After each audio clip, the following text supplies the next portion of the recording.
iPhone 15 Pro, honest review after 1 month. Now, no, I didn't forget about this phone. I covered every iPhone but this in a full review, but I had to do some comparisons. I didn't have time to really dive into this one, so I switched over and I've been using this phone for a while now. So this is going to be my honest review. Some of the key specs you're going to get here with this device is a 6.1 inch Super Retina XDR OLED Promotion display, a 48 megapixel triple camera setup on here, and they do have themselves two 12 megapixels partnering with that 48. This is an 8 gigabyte of RAM phone, so that's up from 6 on the 14 Pro. A17 Pro chipset and a 3274 milliamp hour battery. Now with the titanium shell on this phone, you actually the only thing that I feel like gives this a lot of weight is the battery in this phone. It feels like the casing is really light, but the battery is what makes it get any type of heft. But that heft is way down from the iPhone 14 Pro. Okay, so the retail price on this one is around $999, and if you want to go up from there, 256 gigs, it goes to $1099, 512 to $1299, and all the way up to $1,500 for a 1 TB model. So this phone is no cheap device by no stretch of the imagination. And do I feel like it's worth the price point? Well, yeah, sort of. I mean, every year the Pro has been a top tier premium flagship phone.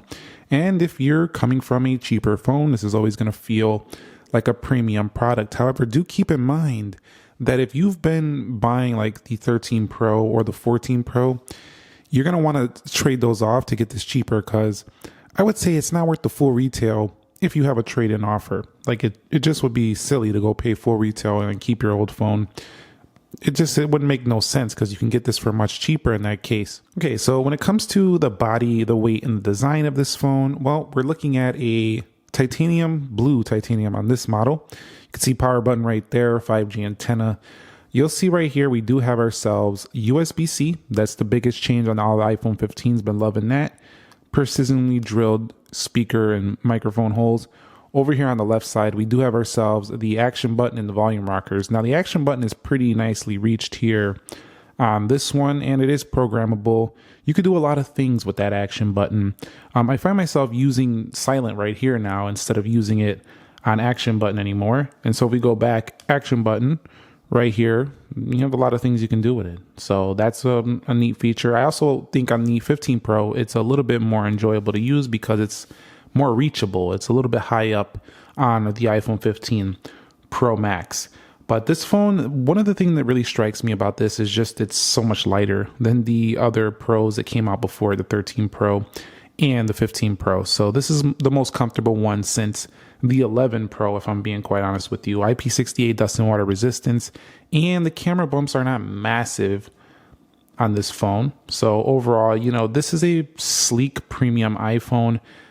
Month later though, it kind of just feels like rinse, repeat, refine, polish, and launch a new iPhone. That's what it kind of feels like with the design, the weight, the body. I will say though that this new thinner bezels is definitely more enjoyable than some of the older thicker bezels. Now it's something you don't really see unless I'm comparing side by side, but once you use the thinner bezels and you go back, you will start to see thicker bezels. Does this make a massive difference in your day-to-day life? No, not at all. But we are looking at a review here. We're trying to review and see what's different. And the bezels do make a difference in terms of it feeling just a little bit more newer in that sense. Dynamic island remains the same, but overall just a smoother edge here as well. So when you're using the phone right here, smoother edge. Feels good on the back. The thing about this phone is that it's just a portable beast. That's what I really kind of like about it. It's not as small as a mini, but it's a good compromise between not too big and not too small. So a really good experience on the iPhone 15 Pro. Okay, so when it comes to the display, we are looking at a 2000 nit brightness display, Super Retina XDR OLED, and it does have True Tone, which I have on right now. It just gets really bright outdoors, and just like the 15 Pro Max, it doesn't really dim too often, so you can take advantage of that brightness quite a bit. And the colors are, I would say, a little bit muted. They're not like overly vibrant, but a lot of people are going to like that because they don't want a vibrant, searing screen in their eyes. It also has a higher PWM rate, 480 hertz versus like 240 on the S23 line, so it's a little bit better for, you know, visual comfort at nighttime. In addition, you'll see right here, reduce white point. It really helps it dim down. So this phone can get really dim in the display department, like really dim at nighttime. So that's been enjoyable. But it just doesn't hurt my eyes. The PWM doesn't bother me on here, on this phone particularly. And this is a Samsung source panel, but this one just seems better to me on my eye than like the S23 Plus, for example. True Tone Night Shift Dark Mode. But overall, you know, there's still this dynamic island that definitely interrupts the display experience. However, I do feel like on the iPhone 15 Pro here, it just, you know, this phone, I'm not multitasking. I'm not watching, you know, as much content as I would on my TV or my MacBook or my laptop. You know, I get a little bit more annoyed with bigger phones because, you know, if they have display interruptions, because I want to watch more content on them. But this one, Dynamic Island, doesn't really bother me too much.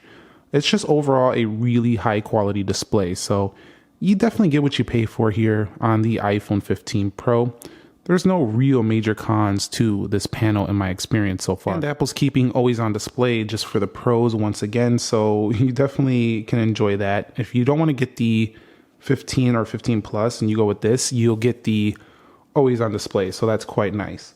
Do keep that in mind. Now, when I'm shifting gears to software, I do want to mention that, you know, it just feels like it's like I'm going to a bigger size, a smaller size, same thing across the board. Every single iPhone feels exactly the same in the software department. Sans the camera changes just a little bit, like the ability to go to this 28 millimeter, 35 millimeter. You can't go 5x like the iPhone 15 Pro Max. You can go 3 times zoom. But if you go into the settings, you have the action button software, of course, which is it's just feature add. It's not really anything else different. And that's a good thing. You know, you want to use iOS in the way you're used to, and different abilities to go to Pro RAW and resolution control here. Those are features that are added into the software specifically because of the hardware that's available here. But I will tell you that the software is just about buttery perfect right now after a couple of updates since the initial launch. There's just been no lag, no issues, buttery smooth.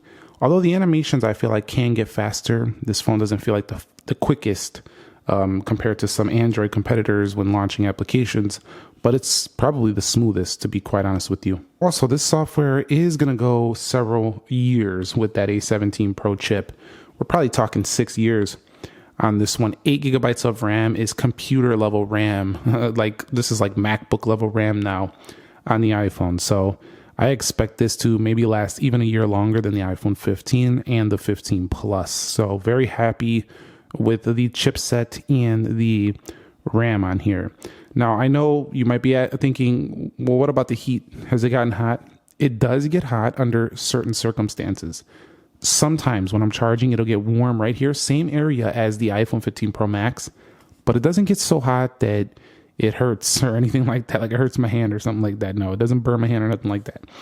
And it does get hot sometimes when you're first setting it up, but it's kind of worked itself out since I've been using it, and I don't really see any real heat issues since the latest update. So the whole heat debacle that was going on when this first came out, don't worry about it. This phone it's not that serious. Like, it's not like burn your hand hot. It's decent. So I don't think you're gonna have a major issue overall with this phone's performance. Now, when it comes to storage, they do offer the 128 gig here, goes up to 1 terabyte. They don't offer that they go to 256 on the 15 Pro Max to begin with. So you do have a little bit cheaper storage here, but you pay less, which is a good deal if you need less. But I will say it fills up kind of fast in 2023 with the 4K video options, with the ProRes options, with all the apps you use now in 2023. You know, it's a little bit low. So I would go 256 gig if you're going to be keeping this a long time, but that's some very fast storage. Now, I want to switch gears over into the cameras and just give you my take a month later with these. I will tell you that, you know, it's basically a little bit worse than the iPhone 15 Pro Max just because they didn't give you the longer zoom. If you don't care, everything else is essentially the same as 15 Pro Max, which means quality photos, quality macro shots. You have decent enough zoom, although you do have the ability to crop in. Like, you can't do that on the base models.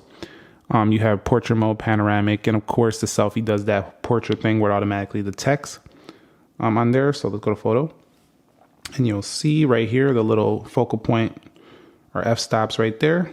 And you could change that. That's pretty cool. Cinematic, slow-mo. The results are phenomenal. I'm going to show you some on screen while we're talking here, but the results are phenomenal. It's an excellent camera, just like you would expect.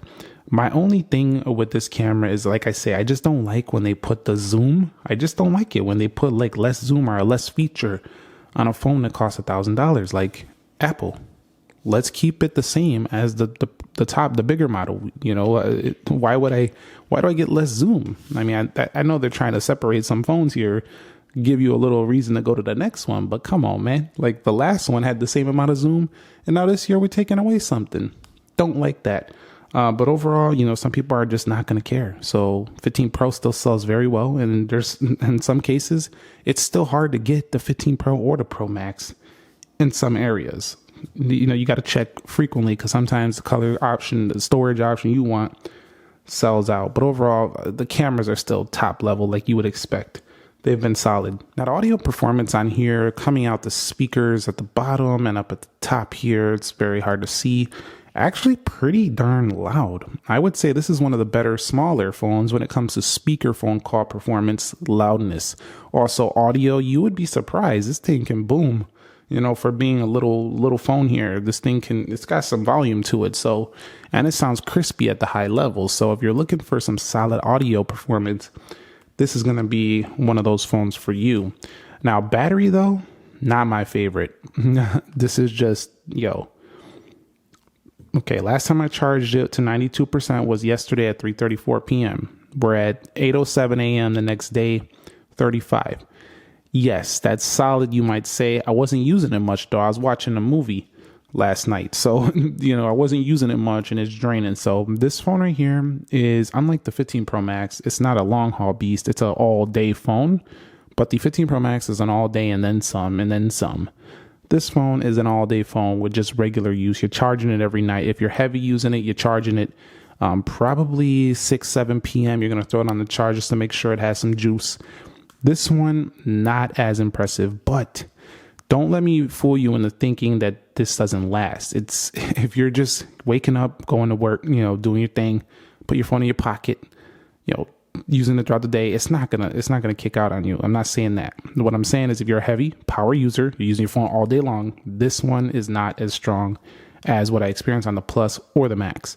And for that reason, it makes it hard to make this my main favorite iPhone to use because I'm a heavy user and I don't want my battery kicking out when I'm using it heavy. And this one, I feel like I gotta pay attention a little bit more to my battery life than I do on the bigger models. This is an area that just has gotten so much better over the years. Reception strength, phone call quality has been so much better than like a few years ago. So if you're coming from like a 3-4 year old iPhone, do it for this reason. If you care about this stuff, not everybody does. Not a lot of reviews even talk about it, but this has been a solid upgrade. Again, a louder speaker than before. Not only that, the improved Qualcomm modems in here, and also the ability to have better, faster 5G. Everything about the connectivity aspects of these devices have been improving, although it's not something that's been talked about too often. Also, keep in mind, since we're talking about connectivity, this is a Type 3.2 USB-C. Unlike I think it's maybe, what is it, like a 2.0? It's a slower one on the base model than this one. So this is definitely an improvement. You also have emergency SOS on board, satellite help.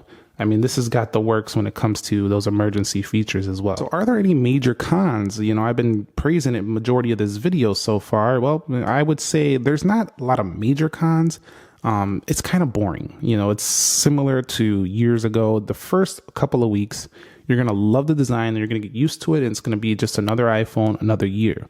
However, it's, it's kind of like, it's so good. Like, what do you really need to change? Like, the iPhone just works. It's fantastic. Everything about it it's just excellent. So it just feels like a rinse, repeat, polish, refine. Here's a new iPhone. That's what it feels like. I do really like the titanium. I will say the blue definitely shows a little bit more fingerprints on the edges, but not bad. The colors to me are just a little bit dull this year. That could be a con if you care about the colors. It doesn't have the fastest charging, but I don't want the battery to drain or mess up over time, so that's not bothering me too much. And it doesn't have like this reverse wireless charging thing where you could do it on the Samsung phone. Also, there's no split screen. There's no ability to pop view anything, so the multitasking abilities are very reduced on this phone.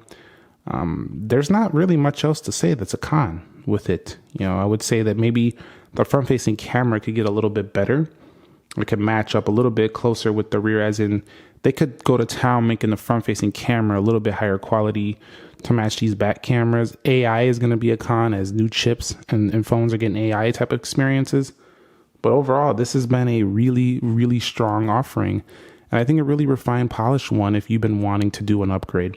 So iPhone 15 Pro definitely gets my recommendation. If I was to give it a score out of 1 to 10, I would give it like an 8.9, a 9 out of 10. So that's it for me with the iPhone 15 Pro. Solid offering. Let me know your thoughts on the 15 Pro. For me, it's still not better than the Max. I probably wouldn't pick it over the 15 Plus if I was being totally honest, just because I like the bigger screen and battery. But let me know your thoughts. What would you pick? Down below in the comments section of this video. Thumbs up if you enjoyed it. And if you have any more questions, comments, concerns, drop those below as well. I'll catch you on the next one. Nick here. Be sure to be well, and peace.